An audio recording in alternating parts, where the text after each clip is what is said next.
तर आताच्या या सगळ्या जागतिक परिस्थितीत भारत नेमका कुठं बसतो, त्याची जागा काय आहे आणि त्याची अवस्था काय आहे, हे पाहणं महत्त्वाचं आहे. मला असं वाटतं की भारत हा सध्या म्हणजे 2014 पासून जागतिक पातळीवर त्रिशंकूसारख्या अवस्थेत आहे. धड स्वर्गात नाही, धड नरकात नाही, धड पृथ्वीवर नाही, धड पाताळात नाही, कुठंतरी आधांतरी लटकलेलं पात्र म्हणजे भारत झालेला आहे. आणि तो 14 पासूनच झालाय असं नाही. ते होण्यासाठी सुद्धा इथं 100-150 वर्ष प्रयत्न चालू होते, हे लक्षात घेतलं पाहिजे. मोदी हा माणूसच मुळात या त्रिशंकू अवस्थेसाठी जागतिक यंत्रणांनी भारतावर बसवला आणि आर्थिक राजकारण हे त्यातनं साधायचा प्रयत्न केला. एका अर्थानं सांगायचं तर या देशाचा 47 नंतरचा आणि त्याच्याही काही काळ आधीचा इतिहास आहे ना, तो फार अभिमानास्पद आहे. ते मुसलमान राजे राज्य करत होते का, ते ब्रिटिश राज्य करत होते का, ते विसरू आपण थोड्या वेळ. पण 47 पासून या देशानं उभं राहण्यासाठी जो प्रयत्न केला तो फार सुंदर आहे. आपण आत्ता स्पर्धक म्हणून ज्यांच्याकडे पाहतो ते खऱ्या अर्थानं साधारण 80 पासून किंवा त्या परिस्थितीत चीन आणि आपण एका पातळीवर होतो.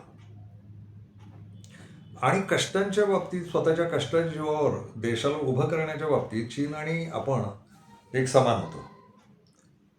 लोकसंख्या देशांची, दोन्ही देशांची मोठी होती. चीननं लोकसंख्येचा बाऊ कधीच केला नाही. आपल्याकडं तो लोकसंख्येचाही मुद्दा खूप लोक म्हणत राहिले आणि खूप लोकांचं म्हणणं होतं की लोकसंख्येचा जो स्फोट आहे त्याच्यामुळे या देशाची प्रगती होत नाही आहे.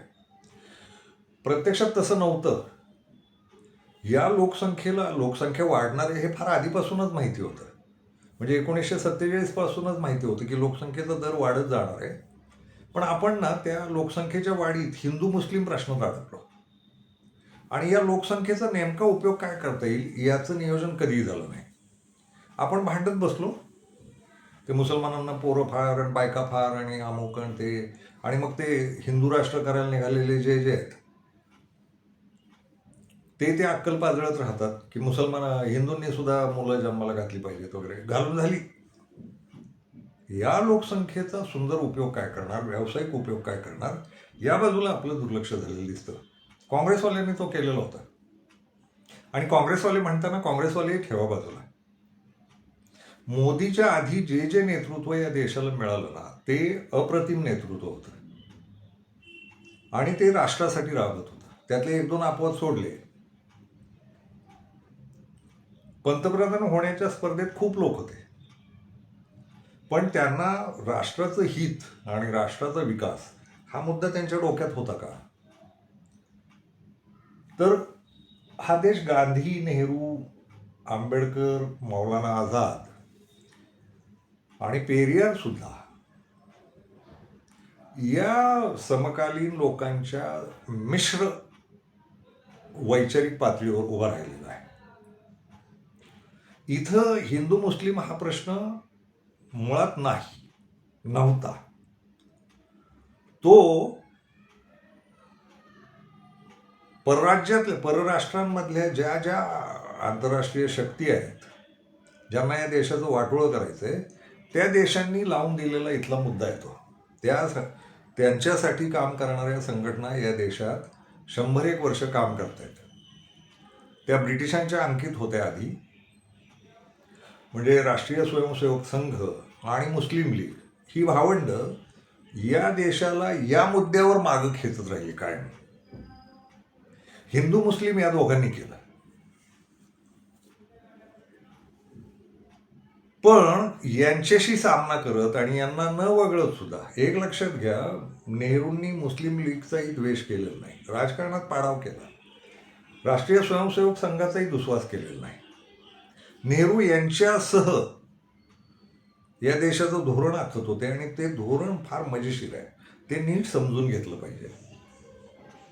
आपल्या देश पातळीवर, आपल्या अंतर्गत पातळीवर आपण खरं तर गांधी आणि नेहरू या लोकांना भयंकर शिव्या घालत राहतो आणि चेष्टेचा विषय करून ठेवतो. आणि आर एस एसनं तो फारच करून ठेवला. आणि मोदीचं ते चालूच असतं. मोदीला नेहरूशी स्पर्धा करायची नाही आहे हे लक्षात घ्या. मोदीचे पंतप्रधान होण्याचे हेतूच मुळात वेगळे आहेत. कुठल्या तरी जुन्या गोष्टींमध्ये गुंतून ठेवणं आणि देशाला तिकडच्या चर्चा करायला लावणं आणि देश गुंतवून ठेवणं त्या चर्चांमध्ये आणि आपले जे काही करायचे उद्योग ते करणं, असा तो खेळ आहे. आर एस एस खेळत आहे आणि मोदी सुद्धा. पण मोदीच्या आधीचे जेवढे पंतप्रधान आहेत यांनी हळूहळू हे राष्ट्र उभं करत आणलं. नेहरूंनी जे जागतिक पातळीचं धोरण ठेवलं ते फार अफाट आहे. त्यांनी ते तटस्थ राष्ट्र, अलिप्त राष्ट्र अशी चळवळ उभी केली. तेही राहू द्या, पण जवळजवळ 2014 पर्यंत या देशात आलेल्या सगळ्या पंतप्रधानांनी आणि सगळ्या पक्षांनी परकीयांना त्यांचा हस्तक्षेप असला, ते खूप प्रयत्न करत असले आणि खूप काही काही घाणेरड्या गोष्टी पण करत असले, तरी त्यांना लांब ठेवण्याचं एक काम इथं केलं. भारत हा कुठल्याही बाहेरच्या देशाचा कधीच अंकित नव्हता. भारतानं ते राजकारण केलं. आणि लक्षात घ्या, 1971 साली इंदिरा गांधींनी पाकिस्तानचे तुकडे केले. पाकिस्तान हा अमेरिकेचा प्याद आहे आणि स्वतःच अत्याचारी देश आहे तो. बांगलादेश पाकिस्तानपासून निघाला त्याची कथा आपल्या बऱ्याच लोकांना माहीत नाही. शेख मुजीब रहमान हे बांगलादेशाचे नागरिक होते, म्हणजे त्यावेळेच्याच पाकिस्तानचे, पूर्व पाकिस्तान आणि पश्चिम पाकिस्तान. त्यांच्या ज्या निवडणुका व्हायच्या त्यात अवामी काहीतरी पक्ष होता मुजीबुर रहमानांचा, तो बहुमतानं निवडून आला होता, म्हणजे दोन्ही पाकिस्तान मिळून. आणि हे बंगाली भाषिक होते, हे काही उर्दू भाषिक नव्हते. आणि पाकिस्ताननं उर्दू भाषा स्वतःची राष्ट्रभाषा जाहीर केली होती. आणि खरं तर ती त्यांची नाही आहे, म्हणजे या देशाचीच ती भाषा आहे. त्यांनी ती राष्ट्रभाषा घोषित केली. आणि त्यांच्यात एक भाषिक वाद होता, उर्दू भाषा विरुद्ध बंगाली भाषा. तर हे लोक बंगालमधनं निवडून यायचे आणि पाकिस्तानच्या संसदेत जायचे, म्हणजे एकूणच एकत्रच होते. यात एकदा मुजीबुर रहमानांचा, बंगालच्या मुजीबुर रहमानांचा पक्ष इतका बहुमतानं आला आणि मुजीबुर रहमान पंतप्रधान होणार. त्यावेळेस तिथले जे माजुरडे मुसलमान आहेत पाकिस्तानमधले, उर्दू ही स्वतःची भाषा आहे असा गैरसमज बाळगलेले, जे गुडघ्यात मेंदू असलेले लोक आहेत, त्यातला याहिया खान आणि भुट्टो बिट्टो या लोकांनी मुजीबुर रहमानांना पंतप्रधान होऊ दिलं नाही. ही बांगलादेश आणि पाकिस्तान फुटण्याची खरी कारणं आहेत. आणि मग पाकिस्तानी मिलिटरीनं बांगलादेशातल्या लोकांवर किंवा त्यावेळेच्या पूर्व पाकिस्तानातल्या लोकांवर जे अनन्वित अत्याचार केले, मुजीबुर रहमानांना अटक झाली, बंगाली भाषेची आंदोलनं आणि खूप पेटापेटी, तोही आंतरराष्ट्रीयच खेळ होता. पण याच्यात भारतानं महत्त्वाची भूमिका बजावली, ती इंदिरा गांधींनी बजावली. मुजीबुर रहमानांनी जेव्हा मदत मागितली इंदिरा गांधींकडं, तेव्हा इंदिरा गांधींनी मदत केली आणि त्यावेळेच्या अमेरिकेला शह देत पाकिस्तानचे 2 तुकडे केले. याचा अमेरिकेनं राग धरलाय आणि त्या रागाचे बदले इथं घेतले. इंदिरा गांधींचा खून झाला खलिस्तानच्या एका बेगडी चळवळीनंतर. ती खलिस्तानची चळवळी बाहेरच्याच लोकांनी लावून दिलेली. आंतरराष्ट्रीय यंत्रणाच त्यांना पैसे शस्त्र पुरवत राहिल्या, पाकिस्तानमार्फत त्या पुरवत राहिल्या. आणि इंदिरा गांधींचा खून झाला. मला एक गोष्ट इंदिरा गांधींच्या बाबतीत काही 2-4 गोष्टी आहेत त्या बोलल्या पाहिजेत. बऱ्याच लोकांचा राग होता. इंदिरा गांधींनी उच्चवर्णीयांच्या हातात असलेल्या बँकांचं राष्ट्रीयकरण केलं, हा पहिला राग आहे. दुसरा राग, इथं जे संस्थानिक बसले होते लाडोबा, ज्यांनी 150 वर्ष इंग्रजांचे पाय चाटले आणि तनखे घेत बसले, म्हणजे या गरीब कष्टकऱ्यांच्या राष्ट्राचे आयते पैसे, यांचे पूर्वज कधीतरी राजे होते आणि इंग्रजांचे बटीक झाले होते, गुलाम झाले होते. या राज्यांना 47 नंतर सुद्धा भारतानं पोसायचं ठरलं आणि इंदिरा गांधीनं यांचे तनखे बंद केले. बँकांचं राष्ट्रीयकरण, उच्चवर्णीयांच्या हातून बँका निघाल्या आणि त्या सर्वसामान्य नागरिकांच्या झाल्या, हा पहिला राग. आणि दुसरा राग, तनखे राजे रजवाड्यांचे बंद केले, तो दुसरा राग आहे. तर लक्षात घ्या, उच्चवर्णीयांमधले क्षत्रिय आणि ब्राह्मण हे एकत्र आले इंदिरा गांधींच्या विरोधात. तिथून इंदिरा गांधी ही वैरी झाली या देशाची. आणि प्रचार यंत्रणा यांच्या हातात. यांची माणसं सगळीकडे बसलेली, सचिवालयांपासून सगळीकडं बातमीदारी करण्यात. बातमीदारीवर मक्तेदारी याच लोकांची राहिली. आणि व्यापाऱ्यांना त्या बँका हातातनं गेल्यामुळं आणि राजेरजवाड्यांना तनखे बंद झाल्यामुळं तो एक राग धरून या देशातले लोक राहिले. आणि काँग्रेसला संपवायचं, इंदिरा गांधीला संपवायचं, ही योजना तेव्हापासून आखली गेली. 71चं एवढं मोठं जागतिक पातळीवर गाजलेलं युद्ध जिंकणारी बाई साधारण 72-73ला बदनाम केली. आणि अशी परिस्थिती या देशात जन्माला घातली की बाईला आणीबाणीच लावावी लागली. म्हणजे मागच्या एका व्हिडिओत मी बोललो होतो, ते जयप्रकाश नारायणांचं भयंकर कौतुक चालतं, पण याच जयप्रकाश नारायणनं त्यावेळेस आज्ञा काढली होती मिलिटरीला, तुम्ही दिल्लीवर हल्ला करा म्हणून. असल्या डोक्याची ही माणसं, चेहऱ्यानं समाजवादी, वृत्तीनं असला खतरनाक माणूस होता तो. तर त्याच्यामुळं ती आणीबाणी लावावी लागली. पण मुख्य मुद्द्यावर यायचं तर एक लक्षात घ्या, ह्या लोकांचं राष्ट्रावर प्रेम होतं. नेहरू, लालबहादूर शास्त्री, आणि लालबहादूर शास्त्रींचा खून झाला आहे ताशकंदला. तो आंतरराष्ट्रीय शक्तीचा ऐकत नाही तो माणूस. म्हणून अण्वस्त्र, अणुशक्ती विकसित करायची हे लालबहादूर शास्त्रींच्या काळात पक्क ठरलं. आणि नेहरूंनी तो जो कार्यक्रम आखून दिला होता आण्विक शक्तीचा, तो लालबहादूर शास्त्रींनी त्याच्यावर सही केली अंमलात आणण्यासाठी. आणि होमी भाभा हे आपले त्यावेळचे आण्विक शक्तीचं स्वप्न पाहणारे मोठे शास्त्रज्ञ, या दोघांचा खून साधारण 12 दिवसाच्या अंतरानं झाला. ताशकंदमध्ये अचानकच संशयास्पद स्थितीत लालबहादूर शास्त्री मेले आणि यांचं विमान कुठेतरी धडकून मेलं. हे विमानं धडकवून मारण्याची पद्धत त्या राऊतापर्यंत चालत आली. ते कोण, बिपिन राऊत होते ना. आणि सगळ्यात महत्त्वाचं, आंतरराष्ट्रीय शक्तींना, तुम्हाला हे माहिती असेल, शेअर मार्केटला कॉटन मार्केट म्हणतात. आणि भारत हा गेली 12,000 वर्ष कापूस उत्पादनातला क्रमांक 1चा देश होता. आणि कापसाच्या जीवावर, म्हणजे त्यावेळेचे उद्योग म्हणजे काय, तर कापड गिरण्या होत्या. मला स्वतःला आठवतं, प्रत्येक तालुक्याच्या गावात जिनिंग मिला होत्या, कापसातून सरकी बाहेर काढण्याची. माझं लहानपण जिनिंग मिलांमध्ये झोपण्यात गेलं. माझे आजोबा त्यात मजुरी करायचे, रोजगार करायचे. ते रात्रपाळीला जायचे, त्यावेळेस त्या कापसाच्या गठ्ठ्यांमध्ये, मऊ गठ्ठ्यांमध्ये मी झोपलेलो आहे. ते काम चालू असायचं सरकी काढण्याचं. असं प्रत्येक तालुक्याच्या गावी होतं. आपला महाराष्ट्र हा कापसाच्या उत्पादनात क्रमांक 1वर होता. आणि मुंबईच्या गिरण्या वगैरे असं खूप चालू होतं. खूप ठिकाणी गिरण्या होत्या, कापड गिरण्या. आणि गावोगावी जिनिंग मिला. तर कापसाची शेती ही मुख्य राहिली. आंतरराष्ट्रीय शक्तींनी भारतात कापड गिरण्यांचे संप घडवून आणले. आणि त्याला इथले काही पक्ष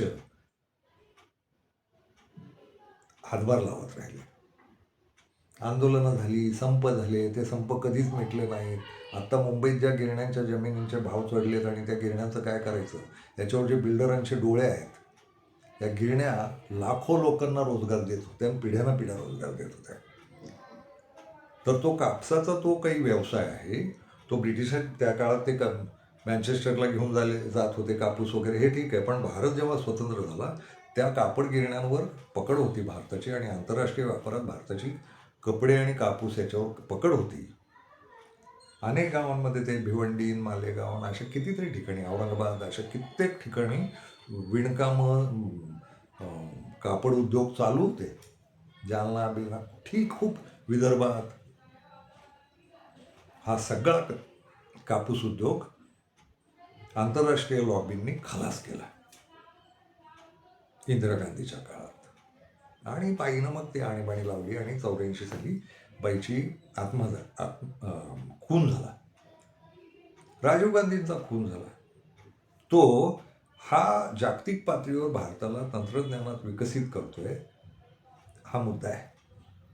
तुम्ही कारण काही द्या, LTTEनं मारला वगैरे वगैरे काही द्या, खलिस्तानवाद्यांनी इंदिरा गांधीला मारलं, काही कारणं द्या, आंतरराष्ट्रीय खून आहेत हे. लालबहादूर शास्त्रीचे होमी भाभांचा खून, इंदिरा गांधींचा खून, राजीव गांधींचा खून, ज्यांनी ज्यांनी आंतरराष्ट्रीय शक्तीला सामना देऊन भारत उभा केला त्यांचे खून झाले.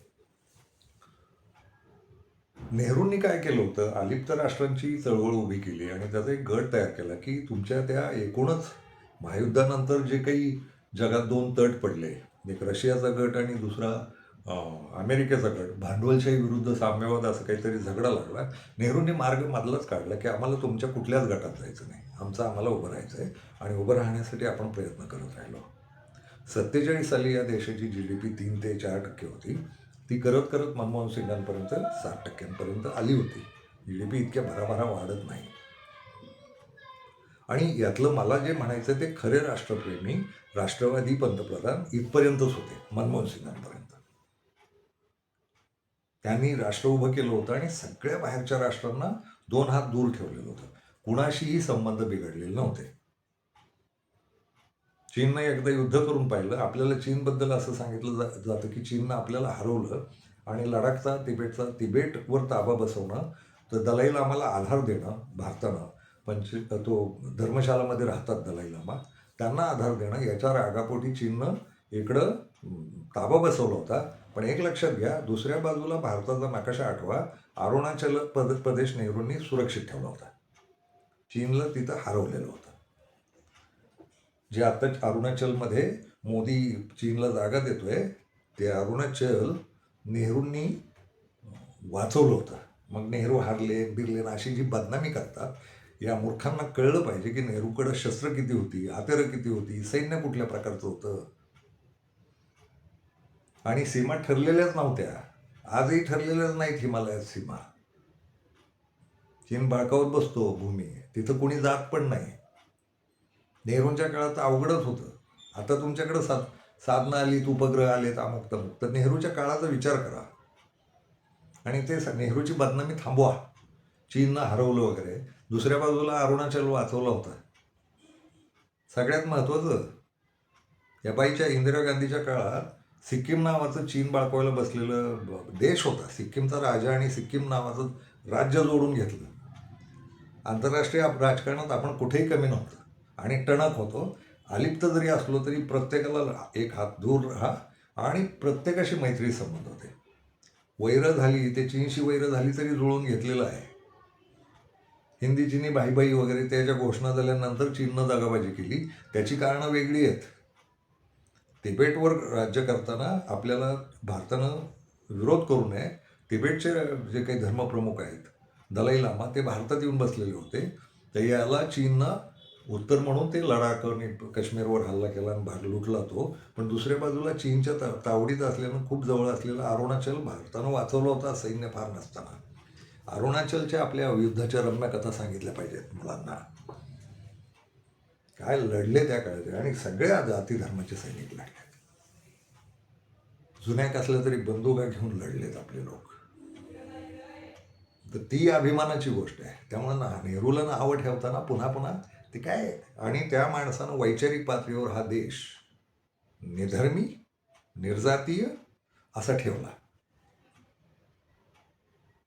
त्याची धोरणं जागतिक पातळीवर आणि देशातली आणि औद्योगिक विकास, शेतीचा विकास इकडं नियोजन करत राहील.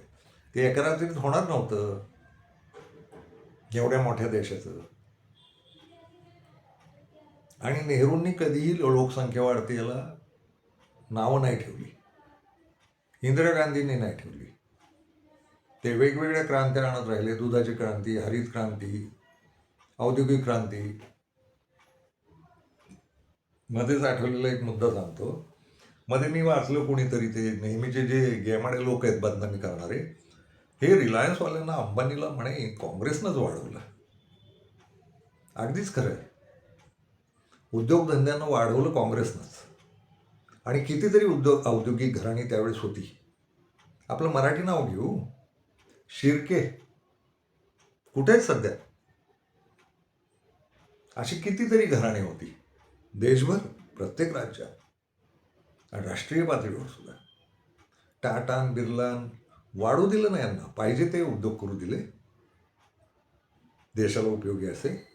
आणि रिलायन्सलाही उतरवू दिलं, मदत केलीच.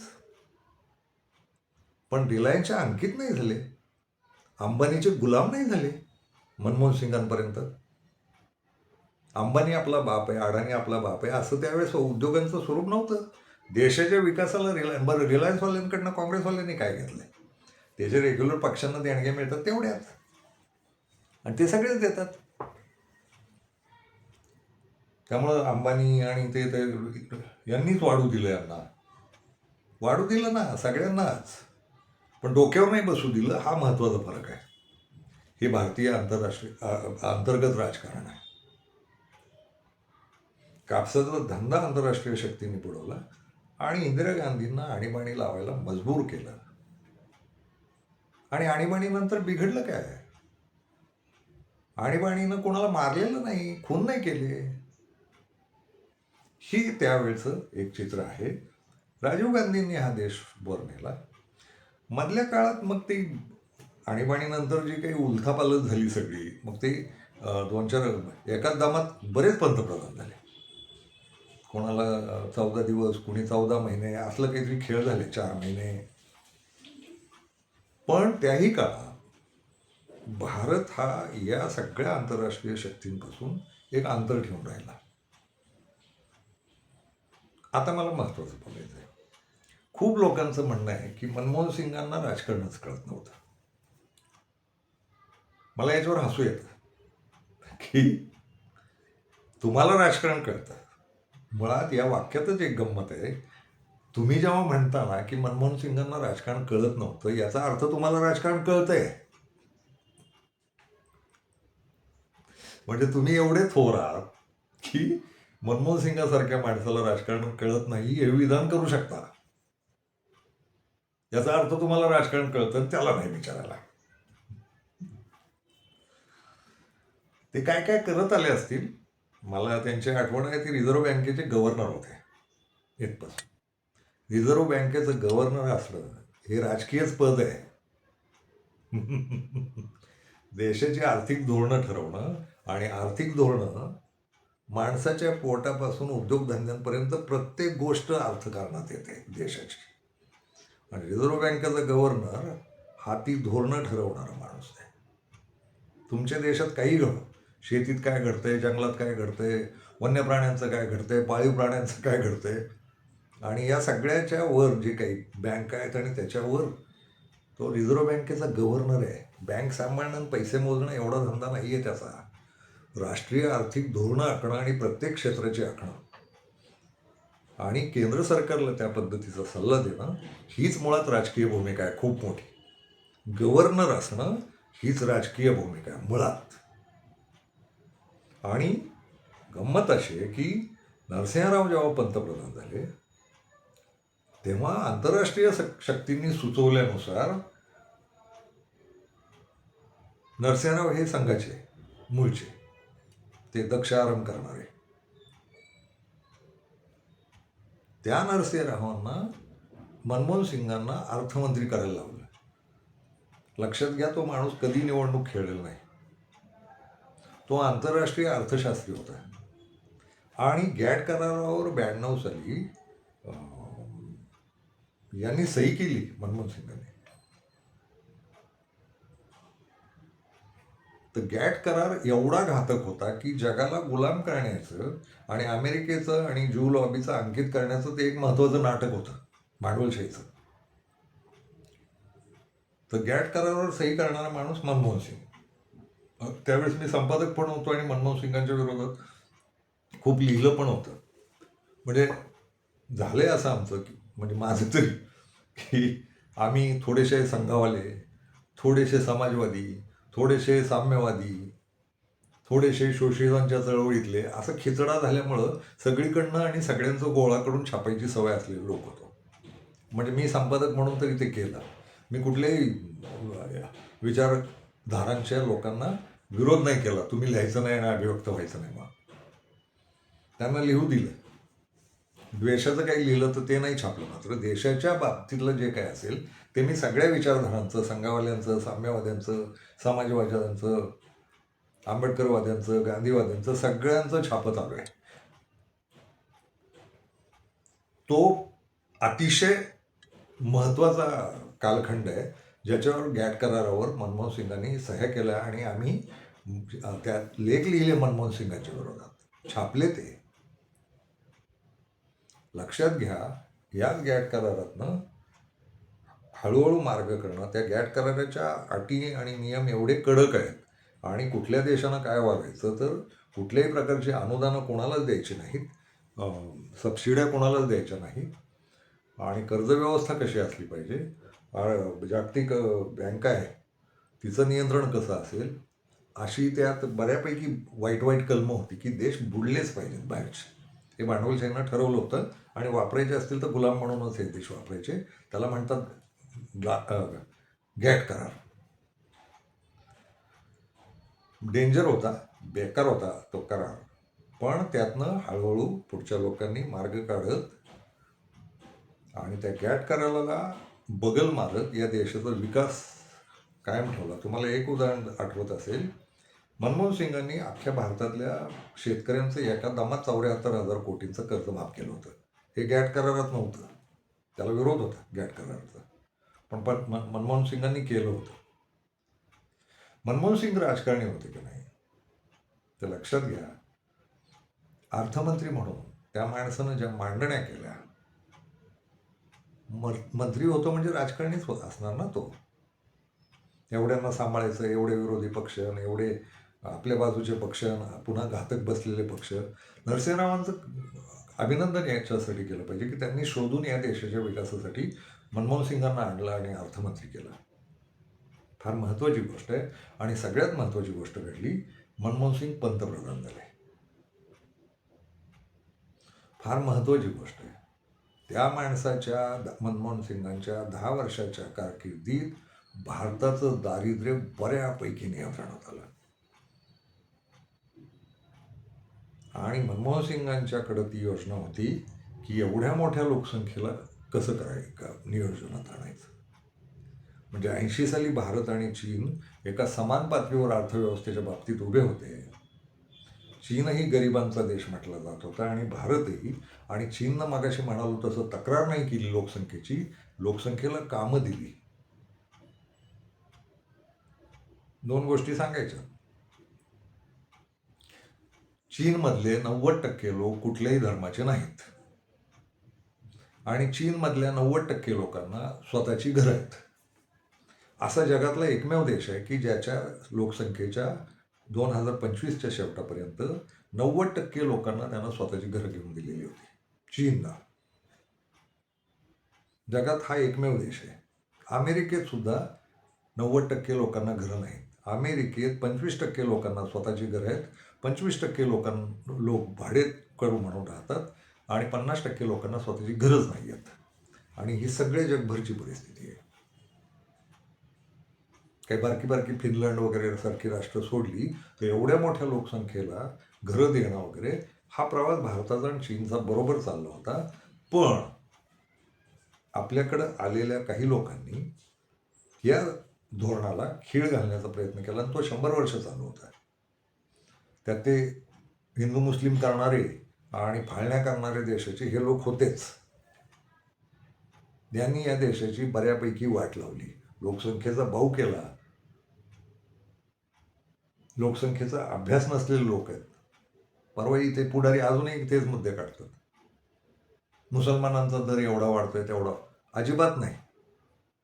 2050 साली देशाची लोकसंख्याशास्त्रानुसार 90 कोटी होणार आहे. 140-44 कोटीवरनं भारत परत जाणार आहे, 90 कोटी होणार आहे. आणि आता जगासमोर नवा प्रश्न असा आहे की लोकसंख्या कमी कित्येक देश रिकामे पाडणार आहेत. चीननं एकच मूल पाहिजे किंवा नाही काढलं तर कौतुक तुमचं, असं ज्या चीनचं धोरण होतं गेल्या 2 वर्षात चीननं ठरवले आता नव्यानं मुलं जन्माला घालणाऱ्यांना बक्षिसं देऊ. लक्षात येतंय का? लोकसंख्याशास्त्राचा वेगळा अभ्यास करा.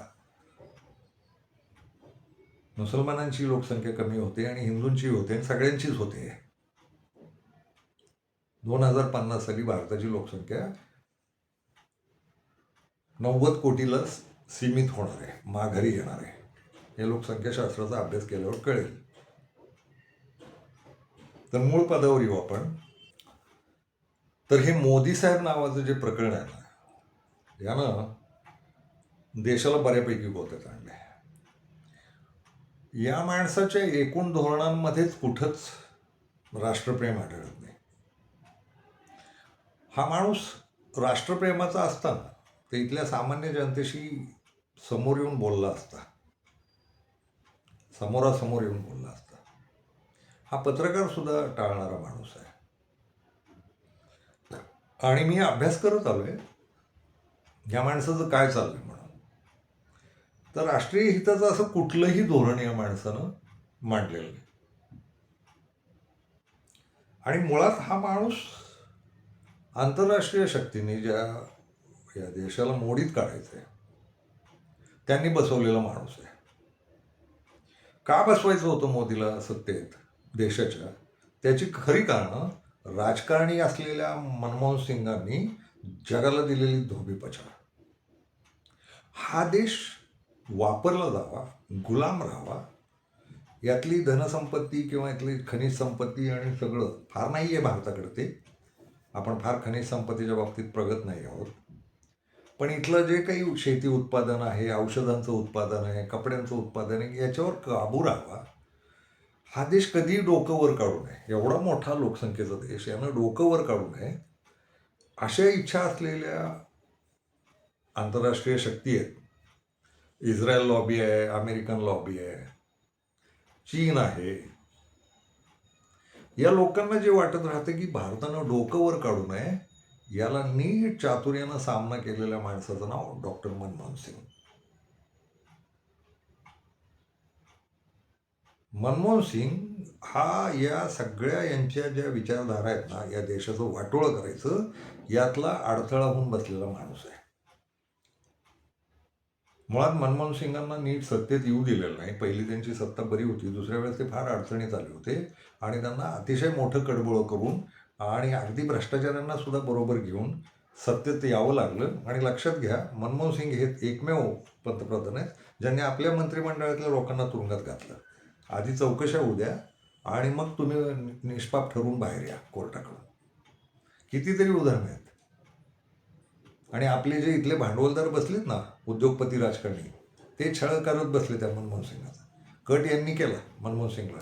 हे एजंट आहेत, अमेरिकन लॉबी, इस्रायल लॉबीचे एजंट आपल्या महाराष्ट्रातही बसलेले आहेत पहिल्यापासून. यांचा एकमेव धंदा करायचा. आपण पैशाचा धंदा करणं. राजकारण का करायचं? तर राजकारणी लोक हे सगळ्या क्षेत्रांवर दबाव ठेवू शकतात. तर आपल्या सगळ्या खाजगी उद्योगांसाठी राजकारणाचा उपयोग होईल. लोकसभेत असणं, राज्यसभेत असणं, संसदेत असणं, विधान परिषदेत असणं, विधानसभेत असणं, हे यांचे धंदेवाईक, हे राजकारणच धंदा म्हणून घेऊन आलेले आहेत. हे त्या अर्थानं एजंटच आहेत वरच्या लॉबीचे, आंतरराष्ट्रीय आर्थिक लॉबीचे. मनमोहन सिंग हा माणूस आपल्या आंतरराष्ट्रीय धोरणांना अडथळा ठरतोय म्हणून मनमोहन सिंगला बरोबर उताणं केलं, पदावरनं काढलं. आणि ही प्रक्रिया फार आधीपासून चालू आहे. आता तुमच्या लक्षात येईल गोधरा का झालं. मोदी गुजरातचा मुख्यमंत्री झाला, का झाला हे लक्षात येईल. पत्रकार म्हणून माझ्याकडे असलेली जी बातमी आतली ती अशी आहे की सुरत ते कराची या बंदरांमध्ये जे काही स्मगलिंग चालायचं त्याला गुजरातच्या मुख्यमंत्र्यानं त्यावेळच्या विरोध केला होता.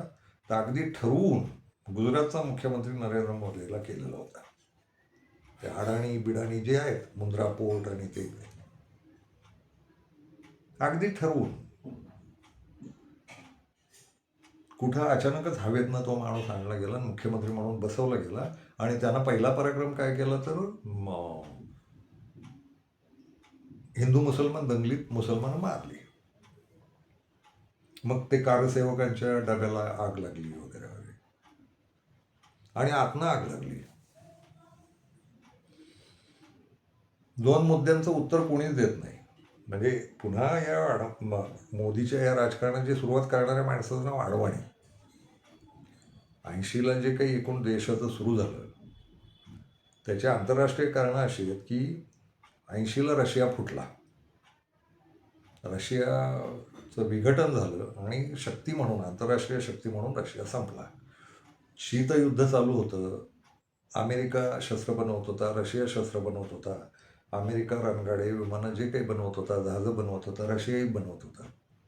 80ला रशियाचे तुकडे करून दाखवले आंतरराष्ट्रीय शक्तीनं, आणि तिथून या जगावरचं नियंत्रण रशियाचं संपलं आणि ते जे बरोबरीला उभं राहणं आहे त्यातला एक गट गेल्यामुळं अमेरिका हा एकमेव दादा उरला. आणि मग अमेरिकेची जी जगभरची धोरणं आहेत ती राबवण्यासाठी त्यातलं सगळ्यात महत्त्वाचं 80 नंतर मग अमेरिकेनं जगभर अतिरेकी तयार केले. मुसलमानांमधले, ख्रिश्चनांमधले, ज्यूंमधले, सगळ्या धर्मांमधले अतिरेकी अमेरिकेनं तयार केले. शस्त्र विकणार कुठं ना. शीतयुद्धामध्ये रशिया आणि अमेरिका यांच्यात शस्त्रनिर्मिती प्रचंड होत होती आणि पुन्हा युद्ध जागोजागी चालूच होती. अमेरिका ती खेळत होता, रशिया तिथं सामना द्यायला जात होता, किंवा रशियाही स्वतःची शस्त्र विकत होता. शस्त्र विक्रीतले हे दोन प्रबळ, आणि त्यातला जवळजवळ 80% वाटा अमेरिकेचा, त्या शस्त्र निर्मात्या लॉबीचा. 80ला जगात अतिरेक नावाची गोष्ट तयार करून शस्त्र विक्रीची व्यवस्था करण्यात आली. अतिरेकी जन्माला घालून देशोदेशी अशांतता निर्माण करण्यात आली. 80लाच आपल्याकडे हिंदू मुस्लिम सुरू करण्यात आलं भारतात. त्याचे नेते हेच अडवाणी वगैरे वगैरे, वाजपेयी. आणि मुद्दा काढण्यात आला तो बाबरी मशिदीचा. दोन प्रश्न फक्त उपस्थित करून पुढे जाऊ. बाबरी मशिदीची खाली मंदिर नाही असं कोर्टानं सांगितलं.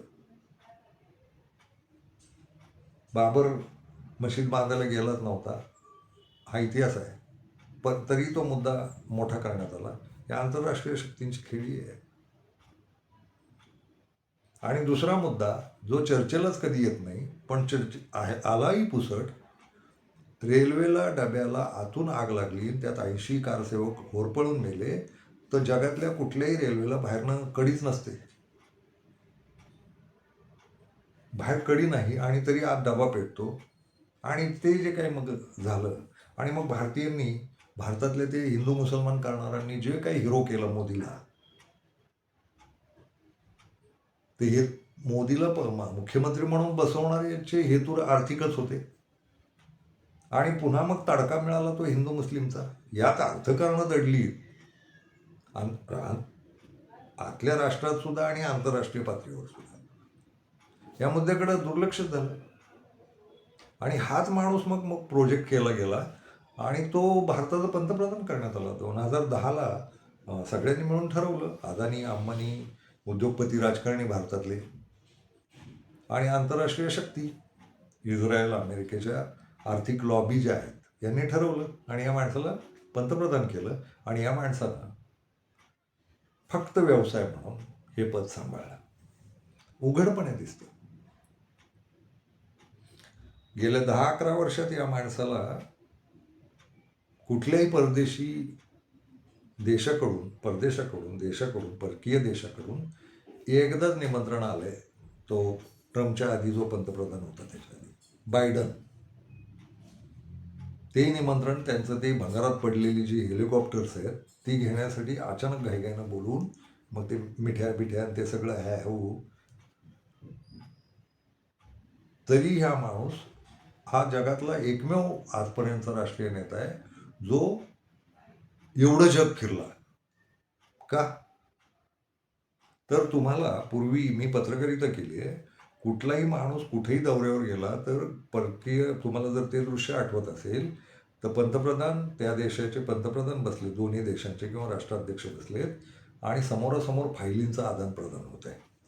हातात हात मिळवून डाव्या हातातनं फायली देण्याचं दृश्य पत्रकार म्हणून मी छापलंय स्वतः खूप वेळा.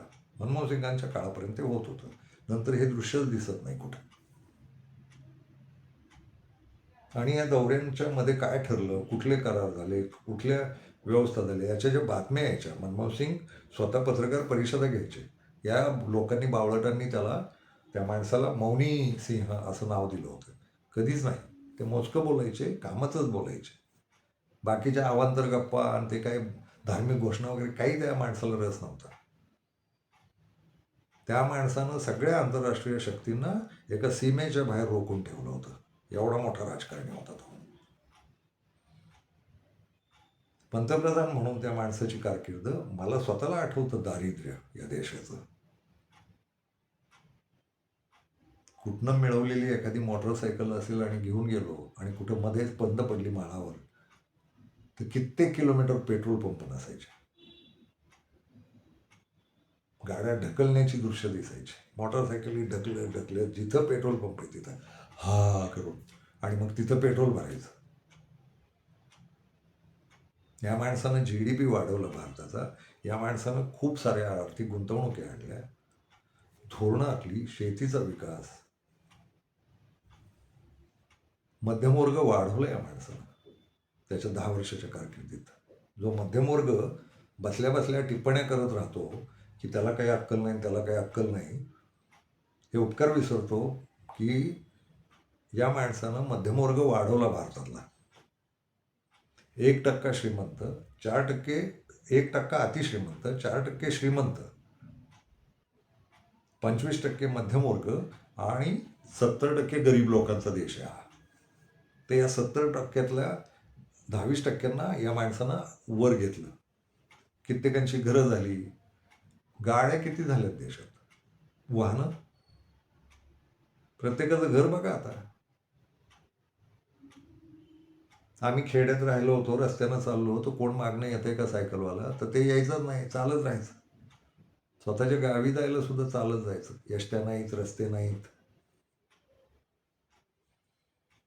कोण सायकलवाला येईल, कारण तो सायकलवाला आला ना तर त्याच्या आधीच चौघं एका सायकलवर, पायडलला दोघांनी, नळीवर जो बसलाय त्यांना पण पायडलला पाय लावायचा आणि चढा. हे माझ्या डोळ्यात एकच आहे आता 20-25 वर्षापूर्वीच. त्यातनं बाहेर काढलं. किती गाड्या आहेत आता. आणि नुसत्या गाड्या नाहीत, बाकीचंही बघा, उद्योगधंदे ते सगळं. बेरोजगारी बऱ्यापैकी.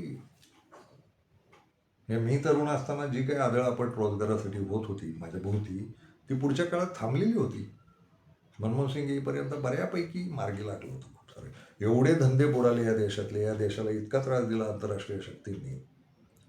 कापूस उद्योग बंद केले, कित्येक उद्योग बंद केले भारताचे. खूप ठिकाणी अडवणूक आहे. पण मनमोहन सिंगांनी बरोबर सगळ्यांना ते 2 हात दूर ठेवून विकासाचा मार्ग, ते खरं राष्ट्रप्रेम आणि ते खरं राजकारण. ज्यांना मनमोहन सिंगांना राजकारण कळत नाही असं म्हणायचं आहे, एकदा नीट कारकिर्दीचा अभ्यास करा, फार अफाट आहे. आणि ते सोनिया गांधीचंच ऐकतो. सोनिया गांधी वाईट सांगत होती. सोनिया गांधीनं कुठं स्वतःची घरं भरली? तिची किती घरं आहेत देशात, आणि इकडं संपत्ती, तिकडं स्विस बँका. यांनी आरोप केले. आंतरराष्ट्रीय शक्ती मनमोहन सिंगांना आणि सोनिया गांधीला आणि राहुल गांधीला घाबरतात याची खरी कारणं यात आहेत. त्यांच्या या भानगडीत सापडत नाहीत आर्थिक लफड्यांची. हा एक भाग आहे. आणि मग 2014 पासून झालं काय, तर मुळातच आंतरराष्ट्रीय लॉबीनं आणि भारतातल्या उद्योगपतींच्या लॉबीनं हा माणूस बसवला या देशाला नीटच लुटता आलं पाहिजे म्हणून. आणि मग ती लूटमार काय झाली, काय काय वाटोळ झालं, याच्यावर बोलू. व्हिडिओ दीर्घ होतोय म्हणून आज थांबू. पण मग भारताची आजची अवस्था नेमकी काय आहे आणि काय वाताहत झाली आहे. आर्थिक, सामाजिक तर झालंच आहे वाटोळं, फार वाटोळ झालंय. आणि नुसतं हिंदू मुस्लिम नाही, हिंदू मुस्लिम हा धंद्याचाच प्रकार आहे यांचा. त्यांना हिंदू मुस्लिम करण्यात रस वाटतो ना. त्यांना माहीत नाही इथं प्रगती नावाची गोष्ट. एक वाक्य बोलून व्हिडिओ संपवतो का पुढच्या व्हिडिओत आणखी सविस्तर बोलू याच्यावर. आर्थिक गच्छंती देशाची ही नुसत्या मुसलमानांना नाही नडणार आहे. 80-85% जे हिंदू आहेत ना, त्यांची पण आर्थिक गच्छंती होतीये, झालीये. ते तुम्ही मंदिर, मशीद आणि ते हिंदू, मुसलमान आणि त्यांची किळस आणि इतिहासात आक्रमण आणि मग इतिहासातला बदला घ्यायचा आहे वगैरे वगैरे, नका अडकू बावळटांनो. मूळ प्रश्न मूलभूत जगण्याचा आहे, 2 वेळच्या अन्नाचा आहे, रोजगाराचा आहे, औषधांचा आहे, आजारांचा आहे, शिक्षणाचा आहे. त्याची काय वाट लागली बघा. आणि मग ते हिंदू मुसलमान करा. तुम्हाला गुंतवून ठेवलंय हिंदू मुसलमान, हिंदू मुसलमान. इथं आर्थिक व्यवस्था पूर्ण चिंधड्या उडल्यात खाली आणि देश जागतिक पातळीवर लाचार झालाय. आपण अमेरिका आणि इस्रायलचे गुलाम झालोय. ते जे धोरण होतं ना, नेहरूपासून मनमोहन सिंगांपर्यंत, हे सगळे देश 2 हात दूर ठेवायचे ना, आपली आपली प्रगती करायची, कोणाच्या नादाला लागायचं नाही.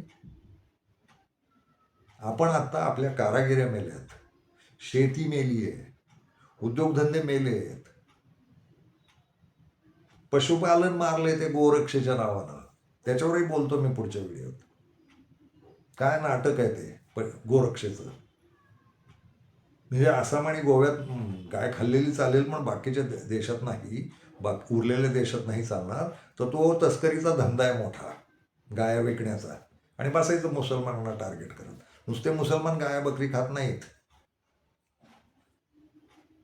या देशातले 80-90% लोक मांसाहारी आहेत आणि ते बीफ वगैरे खातात. आणि ती परंपरा आहे जुनी. फक्त मुसलमानाच्या गळ्यात त्या बीफचं मडकं अडकवायचं, मारायचं. तर त्याच्या आडून जो गोरक्षेचा धंदा चालू आहे ना आंतरराष्ट्रीय पातळीवर आणि भारतात सुद्धा, तो मोठा आहे, लाखो कोटींचा आहे. शेवट करताना सांगतो मजेशीर. भारतात कागदावर नसलेल्या 2 अर्थव्यवस्था आहेत. कुठेही कागदावर त्यांची नोंद नाही होत. त्यातली सगळ्यात मोठी अर्थव्यवस्था आहे भारताची, ती म्हणजे हिंदू, मुस्लिम, जैन, ख्रिश्चन वगैरे हे जे लोक आहेत, यांच्या पुजाऱ्यांची अर्थव्यवस्था आहे. लाखो कोटींची आहे, जिची कागदावर नोंदच नाही. आणि ती गंडवूनच आहे. म्हणजे देव असतो आणि तुम्हाला ते, तर त्याच्यावर चाललेली अर्थव्यवस्था आहे, जिची कागदावर नोंद नाही. देवळांची नोंद आहे, ट्रस्टन बिस्ट, पण याच्या बाहेर आणखी एक व्यवस्था आहे, पुजाऱ्यांची व्यवस्था. सगळ्या पुरोहितांची, सगळ्या धर्मातल्या पुरोहितांची अर्थव्यवस्था भारतात दुसऱ्या क्रमांकावर आहे, कागदावर नाही. आणि अजून एक अर्थव्यवस्था आहे महत्त्वाची, ती म्हणजे पशुपालन. ती कागदावर नसते. त्याच्या खरेदी विक्र्या चालतात, जनावरांच्या अवयवांच्या, जनावरांच्या कातड्याच्या, जनावरांच्या केसांच्या. फार मोठी बाजारपेठ आहे ती देश पातळीवर. ती या गोरक्षेनं अडचणीत आणली. नुसतं आणि गाया मारत नाही कोणी. गोवंश आणि आणखी मोठमोठी जनावर आहेत, आणि ते एक लावून दिलंय. तर गोवंश किंवा बीफच्या धंद्यात, त्यात रेडीयन, बैलन सगळं येतं. यांचा मोठा व्यापार या देशात चालतो. हा आणखी एक प्रकारची अर्थव्यवस्था या देशात आहे. तिला मारून टाकणं हा मुख्य खेळ झाला. या विषयावर, या मुद्द्यावर आता व्हिडिओ थांबू. थोडं उत्साहानं पुढच्या व्हिडिओत बोलू आणि पुन्हा भारतीय समाज, भारत कुठं आहे अर्थव्यवस्थेत किंवा जागतिक व्यवस्थेत, याच्यावर बोलू.